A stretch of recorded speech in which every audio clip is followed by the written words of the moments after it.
नमस्ते, मैं अमित कुमार आज फिर से आपके सामने आया हूं इतिहास विषय लेकर, जिसमें मैं आपको आज इतिहास का तीसरा क्लास करवाने वाला हूं। इतिहास का आज आपका जो सीरीज चल रहा है, उस सीरीज में तीसरा क्लास आपका इतिहास का आज होगा। तो चलिए, परिचय पात्र हो चुका है। मैं सबसे पहले आपको बता दूं कि कहाँ तक के बारे में मैं आपको बता चुका हूं। तो देखिए, सबसे पहले पाषाण काल के बारे में हम लोग इससे पहले के क्लास में चर्चा कर चुके हैं। पाषाण काल का संबंध आप इस तरह से समझिए कि इसका संबंध किससे होगा? पत्थरों से होगा। किससे होगा? पाषाण काल का संबंध पत्थरों से होता था। ठीक, अब देखिए, इसको क्या था कि 4 भागों में बांटा गया था। कितने भागों में बांटा गया था? 4 भागों में बांटा गया था, जिसमें पहला आपका था पूरा पाषाण काल, दूसरा आपका था मध्य पाषाण काल, तीसरा था आपका नव पाषाण काल और चौथा था आपका उत्तर पाषाण काल। ये चारों आपका जो है ये पाषाण काल से संबंधित था। इन चारों पाषाण काल के बारे में मैंने जान चुका है और इसके बारे में जो भी इम्पोर्टेंट है वो मैं आपको एक बार थोड़ा सा फिर से बता दूंगा। तो चलिए, सबसे अधिक इम्पोर्टेंट पूरा पाषाण काल में सबसे मुख्य घटना क्या था, सबसे विशेष घटना माना जाए तो इस समय में आग का खोज हुआ था। ये काफ़ी इम्पोर्टेंट माना जाता है। तो आग का खोज पूरा पाषाण काल में हुआ था। देखिए, मध्य पाषाण काल में जो है इसमें एक संस्कार आता है जिसको अंतिम संस्कार कहते हैं, या बोलिए तो अंत्योष्ठि संस्कार। ये समझिए, ये आपका हो जाएगा अंत्योष्ठि संस्कार, जो आपके किस काल से संबंधित है? मध्य पाषाण काल से संबंधित है। उसके बाद देखिए, नव पाषाण काल से संबंधित इंपॉर्टेंट बात जो है, सबसे इंपॉर्टेंट पॉइंट, इस समय में लोग क्या थे? खेती करने लगे थे। खेती या बोलिए तो अस्थाई हो गए थे। अस्थाई, अब देखिए, खेती करने लगे थे, या आप समझिए यहाँ पे लोग अस्थाई होने लगे थे। धीरे धीरे आवास बनाने लगे, खेत बना लिए थे, फसल बोना शुरू कर दिए थे, जौ और गेहूँ उपजाए थे। तो इस तरह से क्या देखा जाता है कि इस समय में लोग अस्थाई होना शुरू कर चुके थे। अब देखिए, इसमें जो उत्तर पाषाण काल है, इसमें सबसे मुख्य चीज़ क्या होता है कि यहाँ पे क्या था कि धातु का खोज हो गया था। धातु, और कौन सा धातु हुआ था? तांबा हो गया था। कौन सा हो गया था? तांबा का खोज हो गया था। तो सबसे पहले खोजा जाने वाला धातु आपका कौन सा है? तांबा है। और तांबा जो है ये किस काल में खोजा गया था? अगर ऐसा कहा जाए तो आप इसको टिक कीजिएगा उत्तर पाषाण काल में। किस काल में? उत्तर पाषाण काल में। देखिए, उसके बाद नव पाषाण काल से संबंधित है। खेती जो है सबसे पहले कहाँ हुआ था? तो ये पाकिस्तान देश है, वहाँ में मेहरगढ़ नामक जगह है। उस जगह में पहली बार खेती का साक्ष्य मिला है, जहाँ पे जौ और गेहूँ का साक्ष्य मिला है। किसका मिला है? जौ और गेहूँ का। चावल का प्रथम साक्ष्य कहाँ से मिला है? कोल्डीहवा से मिला है। कहाँ से मिला है? कोल्डीहवा से।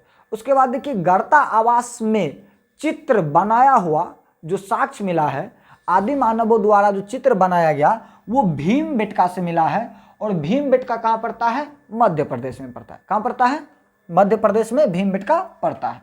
तो इस तरह से ये था कि पीछे का क्लास यहाँ तक हम लोग पढ़ चुके हैं। यहाँ तक क्या कर चुके हैं? पढ़ चुके हैं। और ये इतिहास के जो 3 भाग होते हैं, इतिहास के जो आपको 3 भाग बांटा जा चुका है, उसी से मैं आपको बता रहा हूँ आगे कि सबसे पहला जो था आपका, सबसे पहला आपका था प्राक इतिहास। कौन सा इतिहास था? प्राक इतिहास था। दूसरा आपका था कौन सा? प्राक इतिहास के बाद था आद इतिहास। कौन सा था? आद। ठीक ना? तो देखिए, प्राक इतिहास को पाषाण भी बोला जाता था। क्या बोला गया? पाषाण काल। ये संबंधित है किससे? पाषाण से। पाषाण काल से संबंधित है। पाषाण काल के 4 प्रकार, जिसको अपना सब कंप्लीट कर चुके हैं, जिसका 2 वीडियो आप लोगों को पहले से अवेलेबल है। आप उससे जा करके देख सकते हैं, प्लेलिस्ट में मिल जाएगा। चैनल पेज खोल करके अच्छी तरह से देख लीजिए। नॉलेजेबल है, आराम से आप उसको समझ सकते हैं, क्योंकि समझना जरूरी है। अब इसका जब 4 प्रकार हो गया, तो अब इसका एक चीज बचेगा आपको, ऑब्जेक्टिव देखना है। तो आपको इसका भी वीडियो मिल जाएगा बहुत जल्दी। ऑब्जेक्टिव जो किसका होगा? ये प्राक इतिहास काल से संबंधित मुख्य ऑब्जेक्टिव होगा। वैसे मैं सेशन में कंप्लीट करता गया हूँ। चलिए, आज जो आपका देखा जाएगा ये आध ऐतिहासिक काल से होगा। किससे होगा? आध से। देखिए, आद्य ऐतिहासिक काल की विशेषता, जो सबसे पहली विशेषता है कि इस समय में क्या हुआ था कि मानव जो थे, इस समय में मानव अब आदि मानव नहीं रहे, वो थोड़ा संभल गए, थोड़ा विकसित हो गए थे। थोड़ा क्या हो गए थे? विकसित हो गए थे। अब वो लोग क्या किए थे? सभ्यता का विकास कर लिया। जब सभ्यता का विकास कर लिया तो उसमें एक चीज इंपॉर्टेंट हो जाता है कि वो लोग लिखाई पढ़ाई करते थे, लेखन कला का विकास हो चुका था। किस काल में? आद्य ऐतिहासिक काल में एक इंपॉर्टेंट चीज आता है जिसके आधार पर बांटा गया है। तो लेखन कला, लिखने की जो पद्धति है या बोले तो लिपि का विकास हो चुका था। किस काल में हो चुका था? तो ये लिपि का विकास आप देखिए तो आद्य ऐतिहासिक काल में हो चुका था। लेकिन एक बात इंपॉर्टेंट है कि इस समय में आदि मानव वगैरह जो थे, अपने लोग की तुलना में वो आज भी आदि मानव हुए, तो क्या लिखा था वो पढ़ा नहीं गया है, पढ़ना उसको अभी तक संभव नहीं हो पाया है। तो लेखन कला का विकास हुआ लेकिन उसको पढ़ा नहीं गया। किस काल में? तो वो कौन सा काल है? वो आद्य ऐतिहासिक काल। कौन सा? आद्य ऐतिहासिक, आधा इतिहास समझिए, आद्य ऐतिहासिक काल है। अब देखिए इसमें जो आपका सबसे मुख्य टॉपिक आएगा वो आएगा हड़प्पा सभ्यता। कौन सा? हड़प्पा सभ्यता। ये आपका समझ लीजिए कि एक नया चैप्टर है। क्या है? एक नया चैप्टर है जो हड़प्पा सभ्यता से संबंधित है। चलिए अब देखिए, हड़प्पा सभ्यता से संबंधित है तो हड़प्पा सभ्यता को बिल्कुल अलग अलग करके अच्छी तरह से उसकी हर एक विधि व्यवस्था को पढ़ना है। उसके लिए जितनी मेहनत करना पड़े, ज्यादा लंबा में नहीं, एकदम शॉर्ट करके पूरे टॉपिक को समझना, एक एक करके टॉपिक समझना। अब सबसे पहले देखिए इसका नाम, हड़प्पा सभ्यता का नाम समझिए। आपको कहीं कहीं क्या मिलेगा? हड़प्पा सभ्यता। क्या मिलेगा? हड़प्पा सभ्यता तो नाम पड़ता है। तो पहला नाम इसका हो गया हड़प्पा, हड़प्पा सभ्यता। अब देखिए इसका दूसरा नाम जो है, कहीं कहीं आपको इसका दूसरा नाम मिलेगा सिंधु सभ्यता।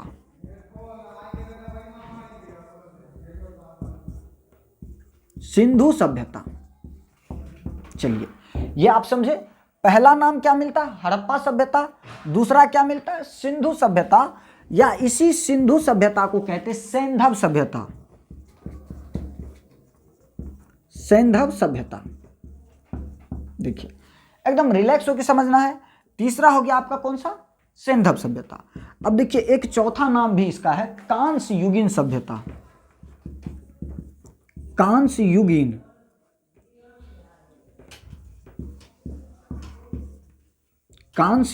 सभ्यता। ठीक, यहां तक आप देखिए कांस्य युगीन सभ्यता। अब देखिए, अब कहेंगे कि सर आप ये फिगर क्यों बना है? अभी तक फिगर के बारे में आप बात तो किए नहीं है। तो देखिए ये इतना समझिए कि हड़प्पा सभ्यता का आकार बताने के लिए क्या, ये अपना भारत है, इंडिया नहीं भारत है, समझ रहे ना? इंडिया नहीं, ये भारत है। इंडिया का मतलब क्या होता है?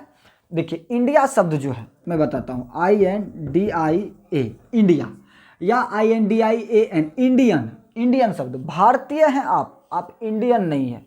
देखिए ये इंडियन शब्द कौन दिया है? ये दिया है विदेशी। कौन दिया है? विदेशी दिया है। अब विदेशी जो इंडियन शब्द दिया है तो उसका कहने का मतलब क्या है कि ये शब्द जो है ये शादी ब्याह से संबंधित शब्द है। पहली बात देखिए कि वो लोग जो ईसाई थे, क्या थे? ईसाई थे।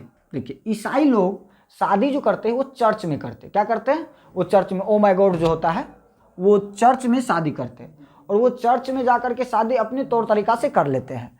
लेकिन भारत में उस समय में ईसाई तो था नहीं, यहाँ तो हिंदू धर्म था, हिंदुओं की संख्या थी, मुसलमानों की संख्या था।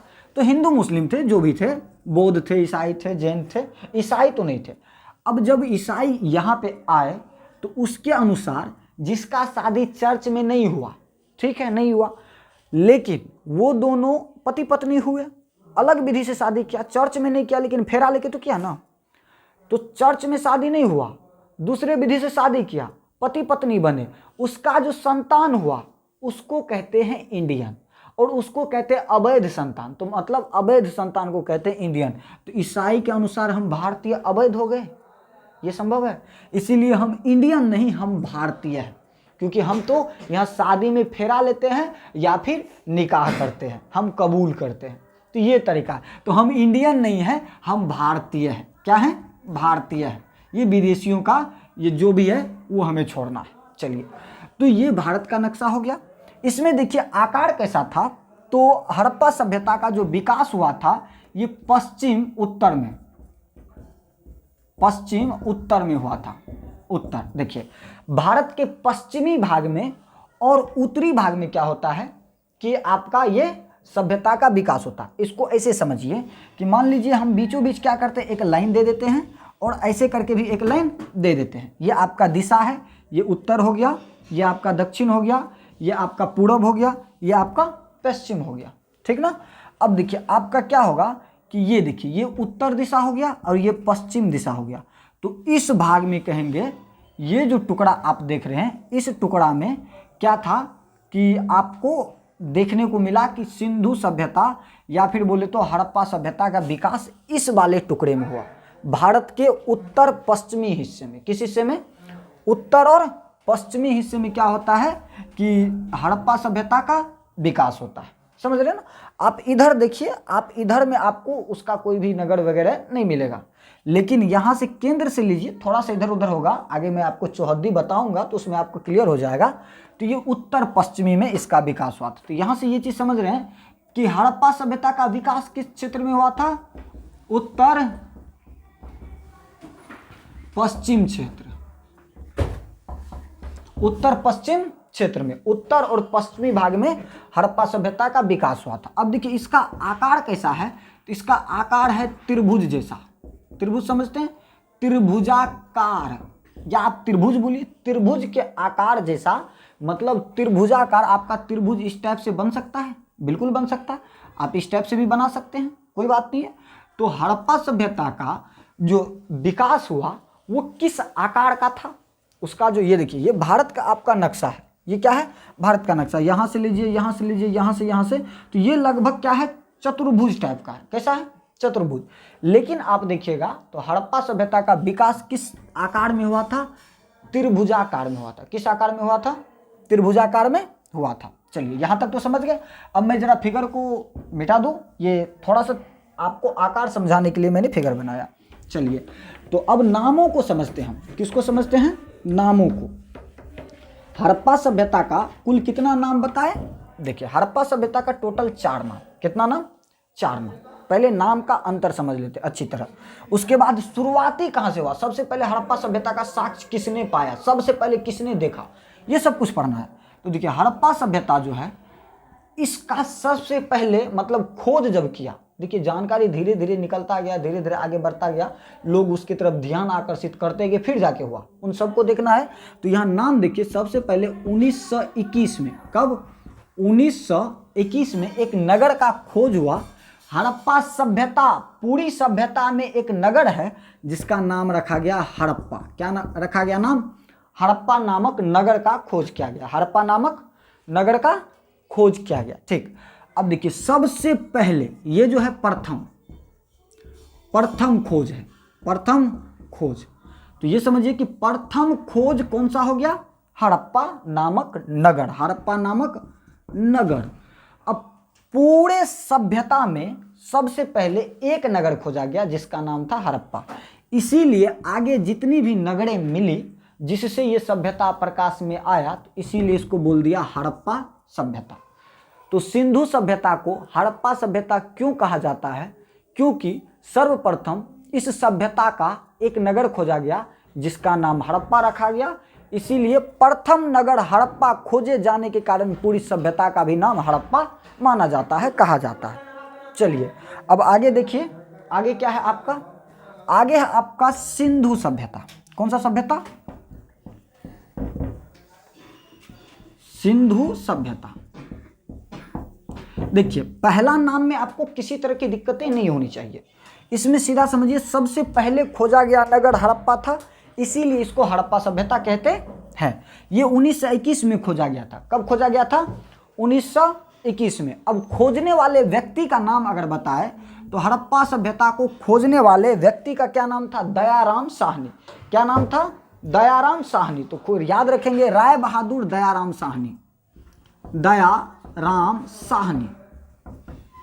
देखिए ये प्रथम व्यक्ति थे जिन्होंने हड़प्पा सभ्यता की क्या किया, नगरों का खोज किया, दयाराम साहनी। ठीक, अब देखिए जिला कौन, ये आप कहिएगा कि दयाराम साहनी ने खोज किया, लेकिन ये हड़प्पा पड़ता किस नदी के किनारे, तो ये रावी नदी के किनारे पड़ता है। किस नदी के किनारे पड़ता है, रावी नदी। आप बिल्कुल याद रखेंगे किस नदी के किनारे पड़ता है, तो ये रावी नदी के किनारे पड़ता है। ठीक ना। अब देखिए ये पड़ता कहाँ है, किस नगर किस देश में पड़ता है, तो ये पाकिस्तान में पड़ता है। कहाँ पड़ता है, पाकिस्तान में पड़ता है। ठीक ना। देखिए हड़प्पा से संबंधित तो पाकिस्तान में पड़ता है, जिसको नगरों के विवरण में आगे हम पढ़ लेंगे। तो अभी हम सिर्फ आपको नाम बताना चाहते थे इसका, तो नाम आप अच्छी तरह से समझ गए।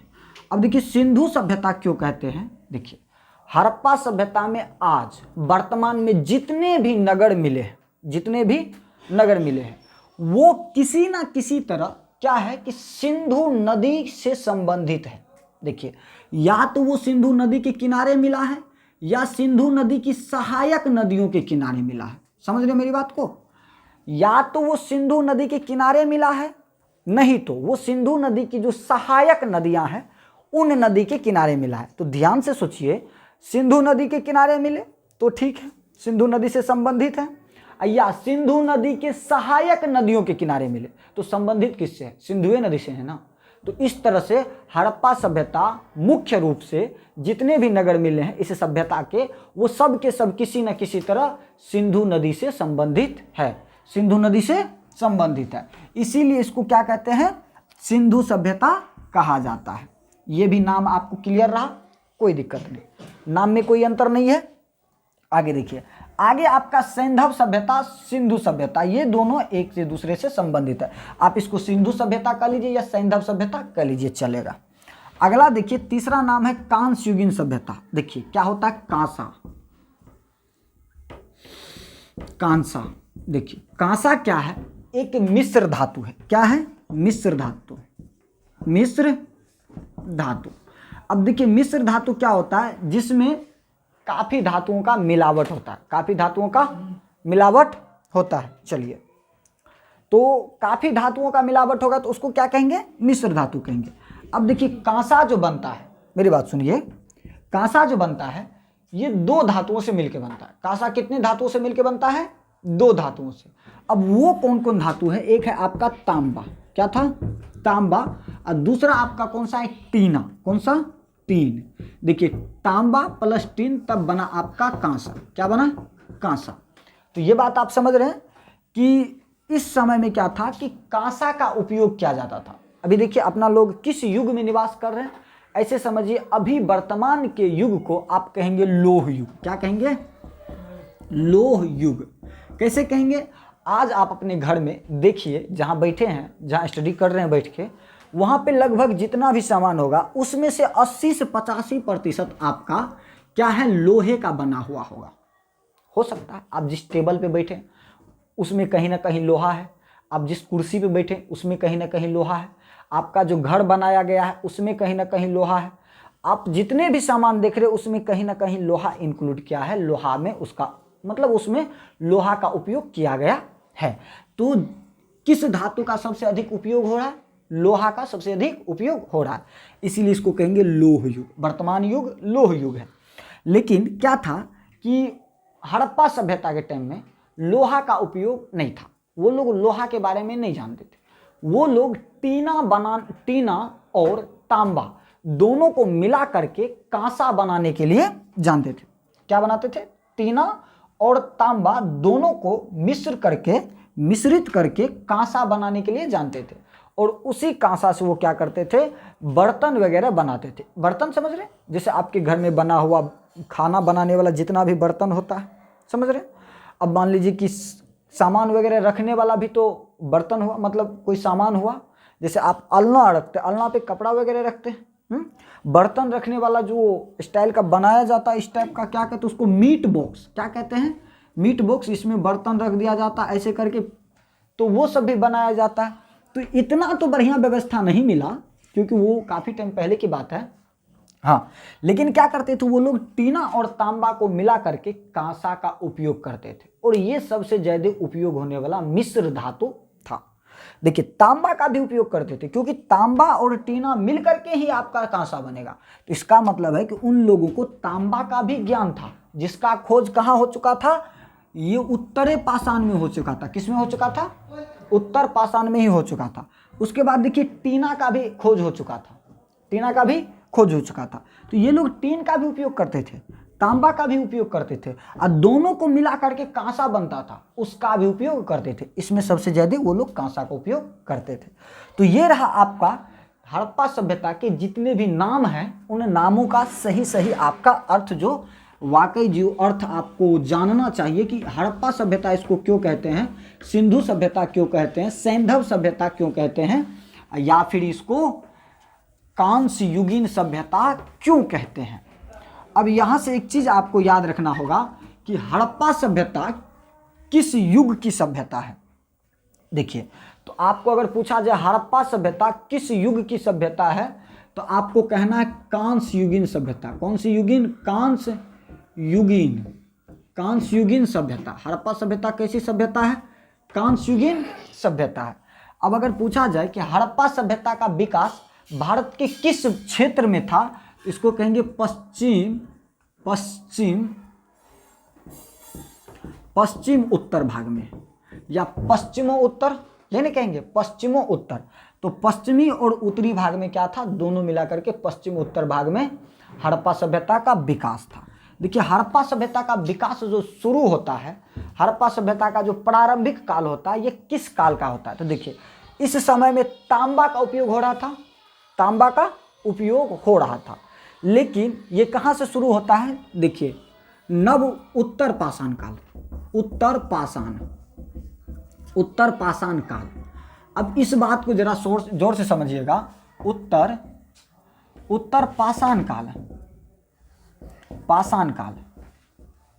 अब ये बात जरा गौर से समझिए कि ये कौन सा काल है? उत्तर पाषाण काल खत्म होता है, पूरा खत्म हो गया, तो यहां से एक नए इतिहास का युग शुरू होता है, जिसको आदि कहते हैं। क्या कहते हैं? आदि कहते हैं, ठीक ना। अब उत्तर से ये इधर गया, उत्तर पाषाण काल से आदि में गया, तो एकाएक सब कुछ बदल थोड़े न जाएगा, एकाएक तो नहीं बदलेगा। तो इसमें अभी भी कुछ पत्थरों का उपयोग हो रहा था, लेकिन धातु का खोज हो गया, तो क्या हो गया? धातु का भी उपयोग हो गया था। तो देखिए तांबा का तो उपयोग हो ही रहा था, तांबा का उपयोग हो रहा था। उसके बाद देखिए पत्थर, कौन सी? पत्थर का उपयोग भी किया जाता था, हद से ज्यादा नहीं, लेकिन किया जाता था। शुरुआती दौर में तो किया जा रहा था ना। तो पत्थर मतलब क्या कह सकते हैं? पाषाण। क्या कह सकते हैं? पाषाण। अब देखिए ये क्या हो जाता है कि हड़प्पा सभ्यता कैसी सभ्यता थी, तो इसको कहेंगे ताम्र पाषाणिक युग था। क्या कह सकते हैं? ताम्र मतलब तांबा, और पाषाणिक, ताम्र पाषाणिक युग ने ताम्र पाषाणिक संस्कृति या सभ्यता, संस्कृति थी, ठीक ना।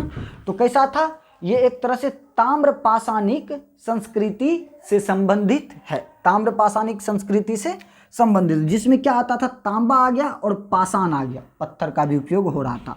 अब एक चीज आप समझिए, ये संस्कृति है, सभ्यता है।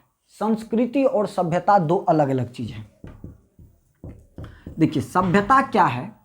आपका समाज है, आप जिस भी गांव में रहते हैं वहां पे जरा गौर से देखिएगा, वो जो रहने का तौर तरीका है, रहने का तौर तरीका, घर बनाने का तौर तरीका, पूरा गांव का स्ट्रक्चर जिस तरीका से बनाया हुआ है, घर बनाने का, सबका अपना अपना घर बनाने का मकान बना रहा है, फूस का घर बना रहा है, दरवाज़ा रख रहा है आगे में, घर के आगे दरवाज़ा रख रहा है, घर के अंदर गए तो बेडरूम अलग है, बाथरूम अलग है, किचन रूम अलग है, शौचालय अलग है, तो ये सब चीज़ अलग अलग है, किचन रूम अलग है, सारी व्यवस्था अलग अलग है। उसके बाद आंगन दिया हुआ है, ये आपके रहने का, घर बनाने का तौर तरीका है।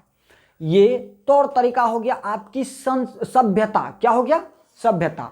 निवास करने का जो भौतिक प्रक्रिया है, जो आप देख सकते हैं, वो सभ्यता हो गया। लेकिन आप जो शादी ब्याह में, पर्व में, त्योहार में रीति रिवाज जो मानते हैं, जो आपके पूर्वज मानते थे उन्हीं रीति रिवाज को आप मानते हैं, तो वो आपकी क्या हो जाएगी, संस्कृति हो जाएगी। जैसे शादी ब्याह में अभी भी क्या होता है, सिंदूरदान होता है और सब दिन से होता है, तो ये सिंदूरदान करना क्या है, सभ्यता है कि संस्कृति? ये आपकी संस्कृति क्या है, संस्कृति है। तो सभ्यता संस्कृति अलग अलग चीज है। अभी देखिए उसके बाद संस्कृति में और भी बहुत कुछ आते हैं, बहुत चीज जो आप देख नहीं सकते हैं, जो आपके जीवन से संबंधित है, जिसको आप अपने जीवन में रेगुलर करते हैं, लेकिन आप उसे देख नहीं पाते हैं, लेकिन जीवन जीने की वो आधारशिला है, उसको कहते हैं संस्कृति। तो देखिए आज का जो है आप इतना देख लीजिए, मैं इसको जरा समझा दूं, इसके बाद आगे की क्लास होगी। तो आप समझ गए कि उत्तर पाषाण काल से खत्म होता है और उसके बाद आदि ऐतिहासिक काल में आता है। तो इस समय में ये पाषाणिक प्रक्रिया थी। कैसी प्रक्रिया थी? पाषाणिक प्रक्रिया थी। और यहाँ पे आने के बाद तांबा वगैरह का उपयोग होने लगता है, तो इसको कहते हैं पाषाणिक प्लस तांबा दोनों मिला देंगे, ताम्र पाषाणिक युग का शुरुआत होता है। किसका शुरुआत होता है? ताम्र पाषाणिक युग का शुरुआत होता है। तो आज इसमें मैं आपको कुछ ज़्यादा तो क्लियर नहीं कर पाया, लेकिन हाँ आपको इतना उम्मीद होगा कि काफ़ी कुछ क्लियर हुआ होगा। तो ज़्यादा समय भी नहीं लूँगा आपका, तो चलते हैं, मिलते हैं अगले वीडियो में, तब तक के लिए जय हिंद।